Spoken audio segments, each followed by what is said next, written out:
Donc, vous vous souvenez qu'on avait mis en opposition, on avait vu les Khumrot, le Chomer, qu'il y avait chez chacun des trois Avot Nezikin, Shor, Bor et Shor, Bor, Esh, les différentes combinaisons, ce que chacun avait de Chomer par rapport à l'autre. Et donc, on avait répertorié certaines Khumrot que les uns avaient et que les autres n'avaient pas. Et la Gemara demandait, il aurait fallu, apparemment, a été passé sous silence, un autre Chomer, une autre sévérité propre au shor par rapport au bord, à savoir que le shor, il est chayav pour les dégâts causés aux kelim, aux objets, ce qui n'est pas le cas de bord, vous vous souvenez. Bord, il n'est pas tour dans les kelim. Donc la Gemara, dans un premier temps, avait répondu que cette braïta, elle était selon l'opinion de Rabbi Yehuda, parce que Rabbi Yehuda, lui, justement, ne fait pas la différence au sujet de bord si le dégât qui a été causé, il concerne des shor au chamor ou des kelim. D'accord. D'après Rabbi Yehuda, les dégâts causés par le bord pour des kelim rendent tout aussi chayav que si le dégât avait été causé à un shor ou un chamor, quoi, un animal. Et c'est pour ça que ce chomer n'avait donc pas été relevé. La Gemara avait objecté là-dessus. Si tu veux dire que c'est Rabbi Yehuda, alors ça pose problème par rapport à la fin. Parce qu'à la fin, il y avait, vous vous souvenez, on évoquait, on mettait, on mettait le dégât causé par le feu et celui causé par le bord. Et on disait que le feu, il a pour Homer, il a donc pour gravité supplémentaire de se propager, d'arkalelech veleazik, d'aller de se propager et d'être mouad, d'être donc tenu à payer la totalité du dégât causé, avec l'expression qui était, sur laquelle on va revenir, qui était un peu ambiguë, et que le feu était donc mouad, tenu de payer la totalité, qu'il est consumé, qu'il est brûlé, ben davar araouila ou ben davar she'eno raouila, que ce soit quelque chose qui lui convienne, on va dire, même si le terme raoui pourrait être traduit un peu différemment, mais ce que disait l'Agmara, c'est ce que dit la Braïta. Donc le feu, il est chayav on est chayav du feu dont on est responsable, qu'il est brûlé, ben davar raouila, quelque chose qui lui convient, qui lui soit adapté, ou ce qui ne lui convient pas, en principe, ce qui n'est pas le cas dans bord. Et si on comprend, et c'est comme ça qu'on avait expliqué dans un premier temps, le sens de cette expression, ce qui convient ou ce qui ne convient pas au feu, c'est quoi? Ce qui convient au feu, bah, c'est ce dont on se sert habituellement pour alimenter, pour faire un feu, c'est-à-dire etzim, des bois, et non pas kelim, et non pas des kelim. Parce qu'on ne va pas. Non, Comment? etzim, c'est les branches. Etzim, c'est des bois, des branches. Branche, c'est anafim, plus précisément. Etzim, c'est des bois. Donc, on dit que pour le feu, qu'il s'agisse de ce dont on se sert habituellement, d'avar araouila, c'est-à-dire donc des morceaux de bois, des bûches, des bois, ou de ce qui n'est pas raouila, de ce qui ne convient pas en principe au feu, et qu'on comprenait comme désignant donc les kélim, les objets. On ne va pas faire ce que je vous disais hier, on ne va pas faire un feu de cheminée en foutant au feu ces tables et ces chaises et ces armoires et ces étagères. D'accord. Donc on ne va pas se servir pour alimenter un feu de kélim. Et donc si c'est de ça dont il est question au moyen de cette expression-là, tu vois qu'il y a une khumra. Tu vois donc que le bord, lui, il n'est pas concerné au niveau du chiyuv entre aussi bien pour ce qui est raouille, l'eau, ce qui n'est pas raouille, l'eau. Ce qui lui convient, il ne lui convient pas. Ça voudrait dire que le bord, par contre, ce qui ne lui convient pas, donc les objets, puisqu'on a défini que l'expression ce qui ne convient pas au feu, pourquoi on est aussi chayav dans le bord, ce n'est pas la même chose. Ça voudrait donc dire que pour les kelim, on n'est pas chayav dans le bord. Donc cette fin-là, cet extrait-là, il va à l'encontre de cette tentative d'établir la braïta comme Rabbi Yehuda, puisque pour Rabbi Yehuda, les kelim dans bord, on est oui chayav. D'accord. Donc à cause de ça, la Gemara revenait et la Gemara disait et là Léolam, donc toujours je te dirais que en réalité ce sont les chachamim, c'est Rabbanan les auteurs de cette braïta-là. Et raison pour laquelle, la question d'origine, pourquoi on n'a pas cité la différence, le chomer qu'il y a dans le shor par rapport au bord, à savoir le shor, il est chayav dans les dégâts causés au kélim, ce qui n'est pas le cas de bord où on n'est pas tour pour les kélim, d'après les rabbanan, puisque maintenant tu dis que c'est les rabbanan. On disait Tana Véchier, le Tana, il n'a pas tout enseigné, il n'a pas été exhaustif. Et pour que ce soit une réponse acceptable, que le Tana, donc l'enseignement c'est le Braïta, les Khamim, ils aient laissé de côté quelque chose, ils ne peuvent pas avoir laissé de côté qu'une seule chose. Donc, ce qu'ils avaient également laissé de côté, c'était, vous vous souvenez, Tamoun. Tamoun, c'est au sujet du feu. Tamoun, c'est ce qui veut dire ce qui est recouvert, ce qui est enveloppé, ce qui est couvert.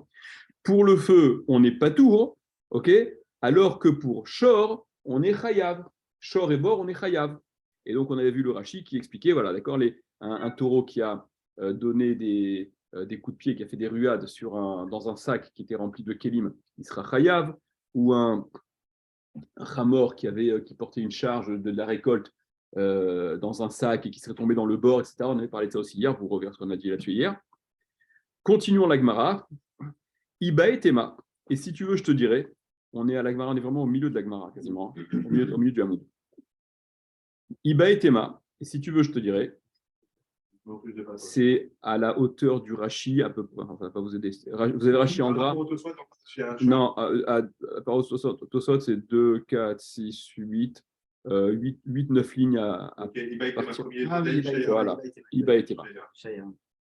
Iba et Tema, si tu veux, je te dirais, Léolam Rabbi Yehuda, Léolam, c'est Rabbi Yehuda. J'établis à nouveau que cette braïta, en réalité, elle provient de Rabbi Yehuda. Je peux l'établir comme étant l'opinion de Rabbi Yehuda. Ah, mais pourtant, on a fait la déduction que Davara Raoui et Davara Ino Raoui, on a expliqué que c'était les Kélim. Apparemment, c'est la différence entre les morceaux de bois et les Kélim. Et les Kélim, donc, semblent être exclus du Riyuv concernant le bord. Et dit l'Agmara, Vedavar chez En Raouila, et cette expression, Davar chez En Raouila, ce qui ne lui convient pas. On avait donc expliqué au regard du feu comme désignant des kélim, puisque ça ne convient pas au feu d'être alimenté par des kélim, par des objets. En réalité, lave les itouye kélim, ça ne vient pas, ça n'apporte pas les kélim, ça ne désigne pas les kélim. Et là, seulement, les itouye lichecha niro vesirsecha avanav. Ça vient, de quoi, est-ce que ça désigne quoi? L'itouye, ça apporte, ça fait venir. À quoi cela fait-il référence? Ça fait référence à l'ichecha niro, au feu qui aurait donc l'ichecha niro qui a léché son terrain, vesirsecha avanav, et qui a brûlé. C'est des termes un peu synonymes, un peu synonymes comme ça, qui a brûlé les pierres. L'idée, c'est quoi? C'est que le feu, il n'est pas censé brûler une terre et brûler des pierres, puisqu'il ne va pas fondamentalement les faire disparaître. Et même si le dégât causé par le feu, il a été causé à un champ qui a été brûlé ou à des pierres, enfin une terre qui a été brûlée, ou à des pierres qui ont été donc noircies par ce feu, on est chayav de réparer le préjudice estimé, ce qui n'est pas le cas pour le bord. Alors prenez Rashi. En fait, c'est même pas Rashi, c'est pas à ce niveau-là Rashi, non, excusez-moi. Ça me disait qu'il est mobile. Très bien, très très bonne remarque. Très très bien. Apparemment, c'est que la raison pour laquelle, je veux rien, c'est toi que je veux. En fait, on va voir ça juste après. La raison pour laquelle, comme dit Jonathan, et c'est comme ça apparemment qu'il semble falloir comprendre, c'est que c'est le propre du feu qui lui se déplace que de pouvoir aller brûler une terre ou des pierres, mais le puits, le trou, il ne va pas aller causer un dégât au terrain, il ne va pas aller causer un dégât aux pierres qui sont, puisque le puits est mobile. Alors, on va revenir sur cette notion, je continue un tout petit peu d'abord. Il y a un Tosfot là-dessus, mais on le fera après avoir fait un petit peu de Gemara, ce sera plus simple, plus clair, je pense. Regardez, suite de la Gemara. Matkifla Ravashi. Il objecte, Matkif, c'est une objection qui est forte, vous vous souvenez. Ravashi. Lit ne chomer beshor mi bebor, mais il aurait fallu également enseigner le chomer qui est propre au shor, par rapport au bord, donc que le taureau possède et qui ne se trouve pas, cette roumra, pour le bord, pour le puits, chez Achor, parce que le shor, le taureau, Chiev bo shor psoulé amugdashin, Chiev bo, on a rendu chayav, s'il a causé un dégât à un shor, à un autre taureau, qui fait partie de ce qu'on appelle psoulé amugdashin, ceux qui ont été invalidés de leur statut de Ekdesh. De quoi s'agit-il? Un shor, on va voir dans Rashi immédiatement, un taureau qui avait été affecté à l'usage du Ekdesh, qui devait donc être, par exemple, donné en korban, et qui a été frappé d'un moum, d'un défaut qui n'est pas temporaire, hein, qui est fixe. Okay, il peut être racheté, okay, il peut être racheté pour être sorti de son statut de Ekdesh. Ce taureau qui a été racheté, qui a donc temporairement été affecté au Ekdesh, potentiellement il devait être affecté au Ekdesh, et suite au moum, au défaut qu'il a invalidé pour poursuivre ce qu'il était censé, sur quoi il était censé servir, il a donc été nifda, il a été racheté, il y a un pidion, d'accord, pour le sortir dans le domaine du chol, et qui aurait été la victime d'un taureau, eh bien, le taureau qui a encore né, ce taureau qui est donc qui fait partie des psoulé à Mukdashin, on est chayav, machéen ken bebor, ce qui n'est pas le cas d'Ambor, que si ce taureau-là, qui fait partie des psoulé à Mukdashin, il a été endommagé, il est mort en tombant dans un taureau, dans un bord, ouais. Là, le Baal HaBor, il est patour. Le propriétaire du bord ne doit pas payer. Alors, prenons Rashi pour comprendre déjà pourquoi cette différence de régime, là encore. Tout Rashi plus haut, Shor psoulé à Mukdashin, vous l'avez? Ouais. Donc, Shor, un taureau psoulé à Mukdashin, qui provient de ceux qui ont été invalidés, voilà, chez Nifda, qui a été racheté. Venafal Bebor, et qui est tombé dans un bord. Patour Baal HaBor, il est patour, le Baal HaBor, il est dispensé, le Baal HaBor, de payer le dégât, alors qu'il aurait évidemment dû payer s'il s'agissait d'un taureau normal. Dirtiv, pourquoi? Dirtiv, parce qu'il est écrit. On va être que technique pour l'instant, on va comprendre que techniquement. Parce qu'il est écrit Baal HaBor Yeshalem Vehamet Yelo. Vous vous souvenez que la Torah, on a vu dans Parashat Mishpatim, les psukim qui parlaient donc des dégâts causés par le bord, la Torah formule Baal HaBor Yeshalem, le propriétaire du bord, il paiera le dégât qu'il a causé, puisqu'à cause du trou qu'il a creusé ou qu'il a découvert, il y a un animal qui est tombé, qui s'est endommagé, qui est mort, etc. Donc, il paiera le dégât. Vehamet Yiyelo. Et le mort, la dépouille, le cadavre de ce taureau-là, Yiyelo sera pour lui. C'est-à-dire, il va dédommager la valeur qu'avait ce taureau, en contrepartie de quoi il va pouvoir récupérer le cadavre de ce taureau. Il pourra peut-être récupérer la peau, les os, enfin ce que vous voulez, peu importe. Yatsazé en est donc exclu celui-là, le shor là, qui fait partie des psoulé à Mukdashin, chez Enamet Shelo, parce que le mort, le shor des psoulé à Mukdashin, il ne peut pas être, sa dépouille ne peut pas être récupérée pour en faire ce que bon lui semble, des afalgav, et c'est un peu le paradoxe, des afalgav des nifda, parce que bien qu'il ait été racheté, im met, s'il est mort, assour les achilo les clavim, il est interdit de le donner à manger aux chiens. Voilà, il pourrait se servir de la vente pour nourrir ses chiens. Il maintient malgré tout une certaine forme de, peut-être pas de kdusha, mais en tout cas, eu égard à cette kdusha qu'il avait, voilà, on ne peut plus l'utiliser comme bon nous semble de façon absolue. Donc, il ne peut pas utiliser la chair de ce taureau mort pour la donner, pour nourrir ses chiens. Kedam rinan beprorot, comme on dit dans la Maseret Prorot, à partir du verset Tisbach, vous connaissez le pasouk, Tisbach velo giza, Bassar velo chalav, ve'achalta velo liklavim. Il y a un pasouk dans la Torah, Tisbach ve'achalta Bassar. D'accord. Comment ça commence Rag bechol avat nafshecha, Rag bechol avat nafshecha, Tisbach ve'achalta Bassar, ki virkat Hashem lokecha shantanach. D'accord, c'est un passouk, c'est un passouk parachat très. Vous devez connaître par cœur, non, ce truc-là. Ok, Je d'accord. connais pas par cœur, En mais tout ça me cas, sonne. les mots tisbar. Donc, on parle là-bas dans cet extrait de paracha, justement des psoulé à mukdashim, de ceux qui ont été invalidés de leur statut de Ekdesh, à propos desquels la Torah dit tisbar. Donc, tisbar, c'est la shrita, tu l'égorgeras.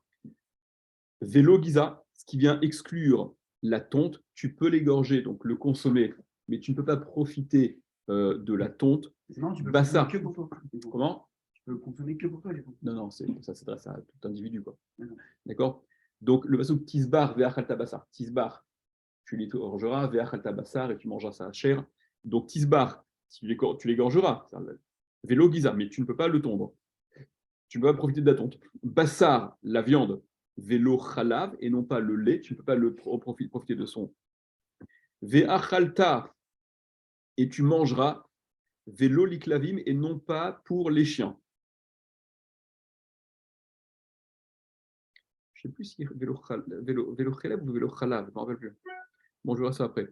Vélo liklavim, et non pas pour les chiens. Ou bepsoulé mukdashin akatuv medaber. Et le verset parle, justement, il parle, les psoulé mukdashin, cette catégorie de taureaux-là. Ve'im negacho shor, et si donc un taureau l'a encorné, chayav, le taureau qui est encorné, là, il est chayav, il est tout à fait chayav de dédommager, contrairement au cas au Baal Habor, qui lui n'est pas chayav de l'endommager, de le dédommager.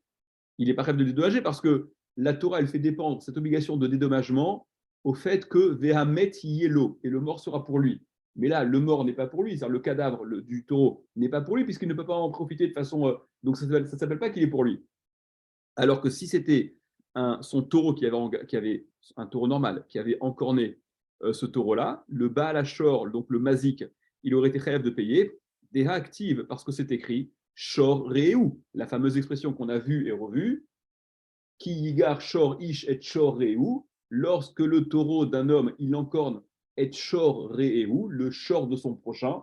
Et là, Vekevan Denifda, puisqu'il a été racheté ce taureau, Shor Reu Karinabe, il s'appelle bien Shor Reu. Ce taureau-là qui était affecté au Ekdesh, mais qui a été invalidé, quand il a été racheté par celui qui l'a racheté, eh bien, à nouveau, il est considéré comme étant Shor Reu, le Shor de ton prochain. C'est ton prochain qui l'a acheté, qui est propriétaire de ce taureau. Donc, tu es concerné par l'obligation de dédommager le taureau de ton prochain que ton taureau a encorné. Ve'afalgav de Beshornamiktiv, Ve'amet Yelo, et bien que au sujet du shor, il est également écrit Ve'amet Yelo, Mokminan le kaman, la bealim, metaplim banevela. Ouais, et Rashi relève la question, il dit, et bien que là-bas aussi, c'est écrit Ve'amet Yelo, le mort, il sera à lui, quand son taureau, il a encorné l'autre taureau.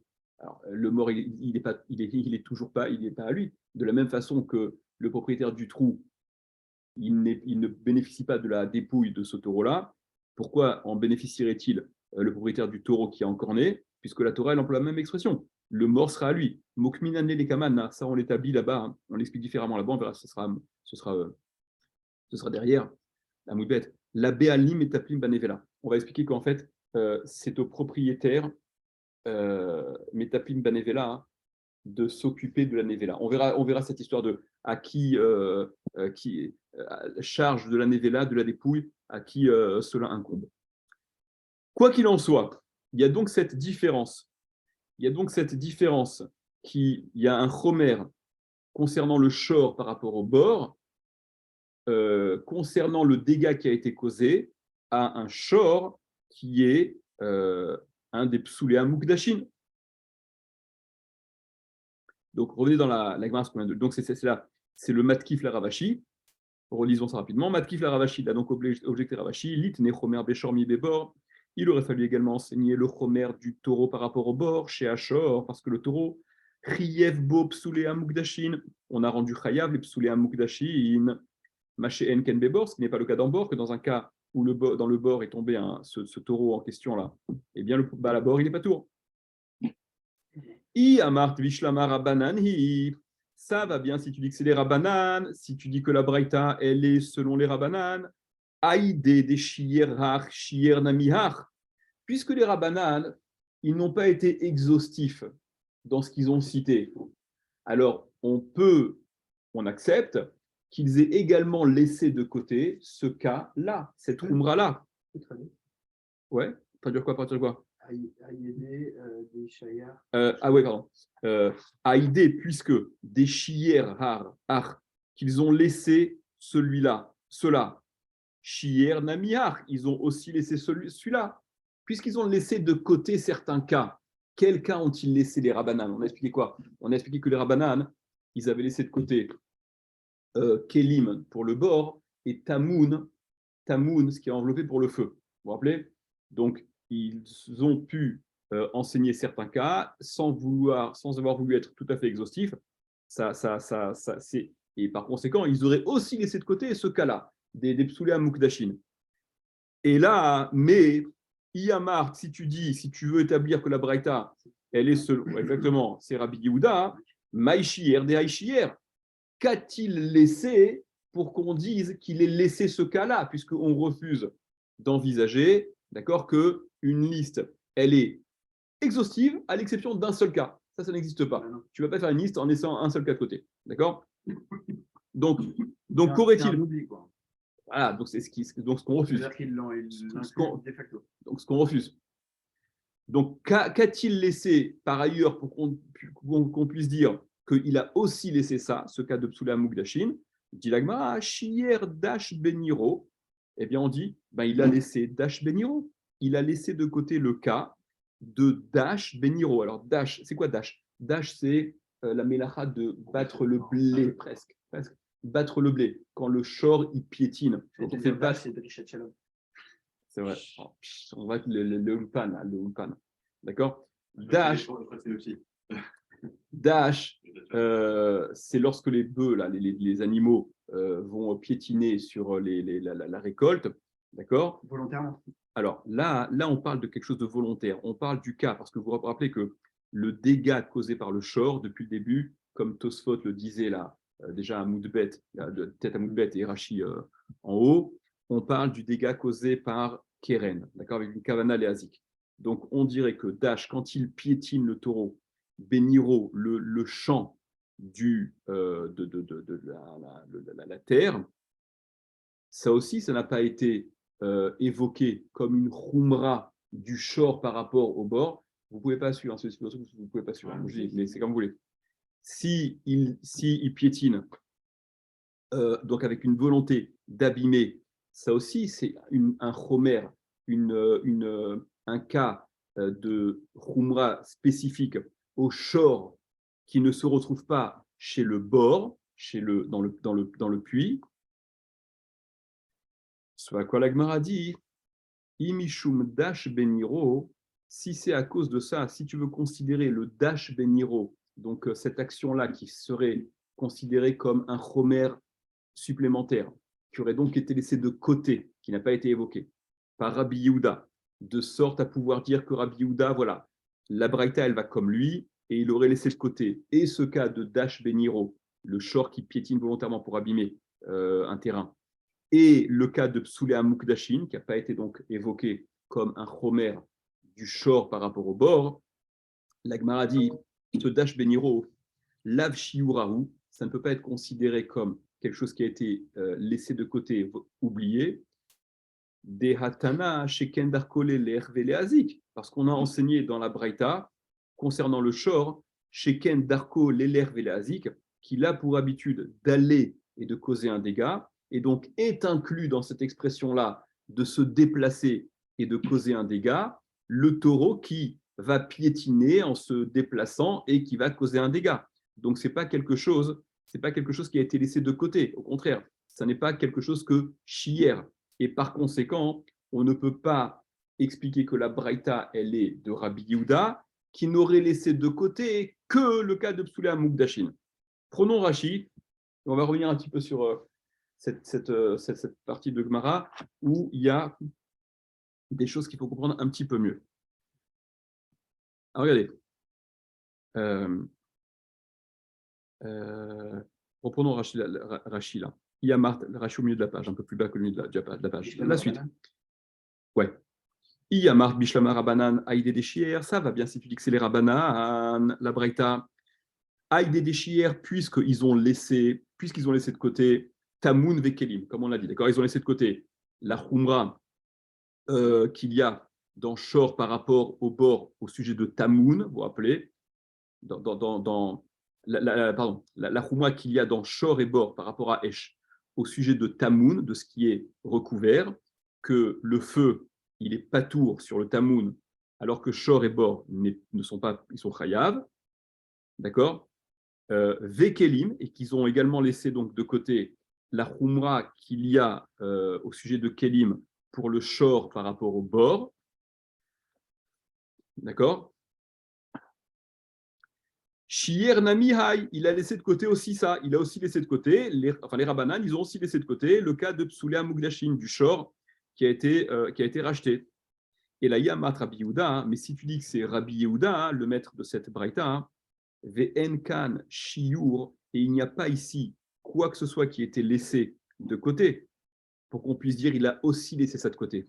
Deha, puisque Kelim Bebor, Vetamun Beesh, et ça on ne l'avait pas vu jusqu'à présent, parce que les Kelim dans le bord, vous vous souvenez que Rabbi Yehuda il rend chayav sur les Kelim pour le bord, d'accord, il ne fait pas cette différence. Pour Rabbi Yehuda, le bord il est chayav pour les Kelim complètement chayav. Vetamun Beesh, et même Tamun Beesh, même ce limoud, la dracha qu'on avait vu à partir de Ohakama concernant le feu, qui va et qui se propage et jusqu'à Ohakama, jusqu'à comment on dit, la récolte sur pied, d'accord, qui faisait dire au Chachamim qu'il faut qu'à l'instar d'une récolte qui est sur pied, ce qui a été endommagé par le feu soit également à découvert, et donc exclut du chiyuv ce qui est tamoun, ce qui est couvert. Rabbi Yehuda mechayev, Rabbi Yehuda il est mechayev dans les deux cas, en chayav aussi bien pour les kelim dans le bord que pour ce qui était recouvert avec le feu. Donc maïchier, des haïchier, qu'a-t-il laissé pour que des haï, celui-là, chier, il est laissé? Qu'a-t-il laissé de côté pour qu'on puisse dire que le cas de Shor Psoulé Amukdashin, il est laissé de côté? Et si tu veux dire que Dash Beniro, qu'il a laissé de côté le cas de Dash Beniro, du taureau qui piétine le terrain et qui abîme le terrain, donc c'est une khumra du taureau par rapport au bord, c'est une khumra qui ne peut exister chez le taureau que chez le taureau et non pas dans le bord. Chez Imda Shachor Beniro, que s'il a piétiné le shor Beniro, donc la terre, Venit Kaven Nechar, et qu'il a eu la kavana de cela, qu'il a eu l'intention, puisque vous souvenez-vous, on est dans quand on évoque shor, c'est au regard du Nézek de Keren, avec une kavana léazik, une intention de causer un dégât. Venit Kaven Nechar, Sheare, puisque Hashvarim Melumadim Bedisha, puisque les Shvarim sont habitués à la disha, ils sont habitués à cette action de battre le blé, d'accord, de piétiner le blé. Tolada de Keren, c'est une Tolada de Keren, c'est un dérivé de Keren, chez Kavanata et Azik, dont lorsque l'intention est de causer un dégât. Vechayav les Shalem de Meniro, il est donc Chayav, le shor, le propriétaire du shor, de payer la valeur de cette terre qui a été abîmée, chez lequel qu'il a abîmé, Machéen Ken Bebor, ce qui n'est pas le cas dans Bor. Et là, Rachid ramène ce que tu disais, Jonathan, des Lo Shayar Behezek Karka, dans lequel Bor n'est pas Shayar, il n'y a pas de réalité possible de causer un dégât pour une terre. Un bord, il ne va pas se déplacer comme dans les Texavries, d'accord, et abîmer la terre. Ok. Donc, ça, c'est ce que Rachid explique. Prenez Tosfot.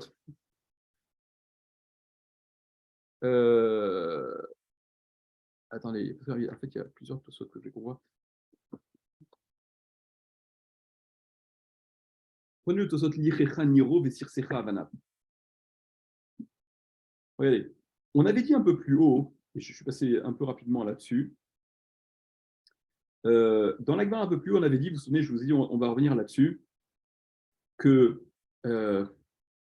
la tentative, le Iba et Tema, l'Agmara proposait d'établir que la Braïta, elle provienne de Rabbi Yehuda. Donc on avait dit dans l'Agmara un peu plus haut, rappelez-vous, voilà, au niveau de la 8e lune du Tosfot, là, chez Ashor Chiyevbo, on avait dit Iba et Tema, si tu veux, je te dirais, Léolam Rabbi Yehuda, que c'est d'après Rabbi Yehuda, cette Braïta. Et donc, le Davar chez En Raouila, quand on mettait en opposition le Chomer de Esh par rapport au bord, c'était que le Esh, il est chayav, qu'il ait brûlé ce qui est Raouila ou qu'il ait brûlé ce qui n'est pas Raouila. On avait expliqué que Raouila et pas Raouila, c'était non pas les branches, les bois ou les kelim, c'était les mots d'Agmara, souvenez-vous, Lichecha niro vesirsecha avanav. Quand le feu, il a léché le terrain, la terre, ou il a noirci, il a abîmé, il a brûlé les pierres. D'accord? Rachid n'a rien expliqué là-dessus. D'accord?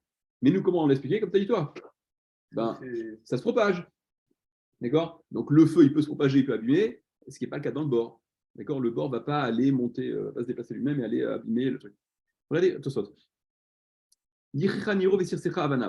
Donc il a le feu qui a brûlé la terre et qui a brûlé noirci les pierres.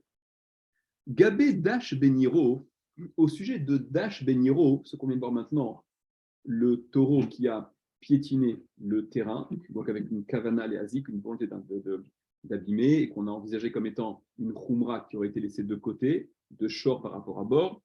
Gabé Dash Beniro, au sujet de Dash Beniro, Piresh Rashi, il a expliqué Rashi, Maché Enken Bebor, ce qui n'est pas le cas dans bord, des lo shayar behezek karka, pour lequel n'est pas shayar, ne s'applique pas, on peut pas, ne peut pas être concerné,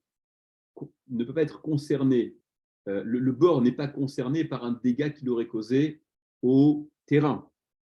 Mashma, ce qui signifie, dit Tosfot, alors, Mashma, il s'ensuit, il s'entend de là. Des Achanami, que ici aussi, Rachid, ce qu'il a précisé, ce qu'il a expliqué Rachid dans Dash Beniro, que c'était le propre du taureau de pouvoir abîmer le terrain, d'accord, le piétiner, mais le bord, comment dire, de par sa réalité, il ne peut pas abîmer un terrain, il ne se déplace pas. Donc, Distosot, c'est probablement, parce que Rachid dit ça en fin de course, ce que Rachid veut expliquer aussi au sujet du feu qui peut abîmer le terrain et noircir les pierres, ce qui n'est pas le cas du bord, qu'il y a ce côté mobilité dont bénéficie le taureau ou le feu, et dont ne bénéficie pas le bord. Donc, Mashma Distosot, il s'entend de là. Des Achanami, que ici aussi, dans le cas de brûler la terre ou brûler les pierres, Rotsele Fareshken, il veut expliquer de la même façon. Machien Ken Bebor, ce qui n'est pas le cas de bord, des Lo Shayarbe Hezek Nir Vavanim, parce que le bord ne peut pas non plus causer un dégât à la terre ou bien aux pierres. Ve cacher les pirouchos, et c'est problématique cette explication-là de Rashi. Des Imken, parce que si c'était comme ça, Aya Yachol Leazkir Kama Hezekot, on aurait pu mentionner différents dégâts chez Aesh Osa que le feu peut faire Bidvar Akavua, Bedavar Akavua, dans quelque chose de fixe, chez Soref Beto ou Shardvarim, Akvuin, que le feu, il peut brûler une maison, il peut brûler un tas d'autres choses qui sont fixes et sur lesquelles le bord n'a pas d'emprise. Parce que finalement, tout ce qui est immobile ne sera jamais concerné par un dégât causé par un bord qui est, lui, immobile. Donc, Distosot, si c'est ça le sens à donner, il ne fallait pas limiter à ça. On aurait pu donner un tas d'autres cas où il y a des qui sont concernés. Après, la question, je continue tout ça. À cause de ça, Distosot. Et là, il y a Shlomar. Seulement, il y a lieu de dire. Donc, Tosot a proposé une autre explication à ce que la Gemara dit. Le feu, il est chayav sur Ben Davar Raoula, Ben Davar Shena Raoula, ce qui lui convient, ce qui ne lui convient pas. En l'occurrence, ce qui ne lui convient pas, ça fait référence au terrain, aux pierres, etc.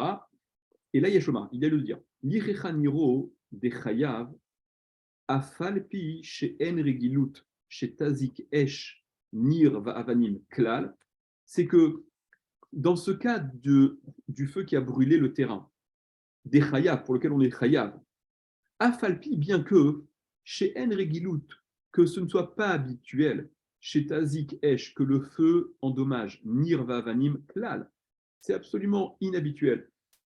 C'est quelque chose de tout à fait improbable qu'un feu endommage, brûle des terrains ou des pierres, et pour autant on est chayav, machien ken bebor. ce qui n'est pas le cas dans bord, où pour le bord, il y a une autre approche. Des parot mi asara patour, mimita, que lorsqu'il fait moins de 10 fachim de profondeur, le bord, souvenez-vous, on n'est pas tour de la mort. Si le taureau qui est tombé, l'animal qui est tombé, il est mort, mais qu'il n'y avait pas une profondeur de 10 fachim, eh bien, on n'est pas tour. Kevan, puisque des en regilut lehamit bepachot miasara, parce que ce n'est pas l'habitude de causer la mort à une profondeur inférieure à 10. Donc, vous voyez que l'approche est différente. Pour le feu, ce qui est très peu probable, ce qui est très excessivement rare, on va le prendre en considération pour rendre hayav. Le nir qui a été brûlé ou les pierres qui ont été noircies, etc., eh bien, le feu en est chayav, bien que ce soit quelque chose de très inhabituel, alors que concernant le bord, le puits, s'il a causé un dégât qui lui est inhabituel, qui ne doit pas, en principe, arriver quant aux dimensions de ce bord, en l'occurrence, profondeur inférieure à 10, eh bien, on en est tout à fait dispensé. Donc, il y a un traitement de faveur à ce niveau-là, au profit du bord par rapport au Hesh, que le bord, comme la mort elle a été causée par un trou qui n'était pas suffisamment profond, on va dire, bon, c'est tellement rare qu'on ne va pas rentrer à Yav. Mais ce qui est tout aussi rare pour le dégât causé par le feu, quand il s'agit de terre ou de pierre, on rend oui Chayav. Voilà ce que dit Tosot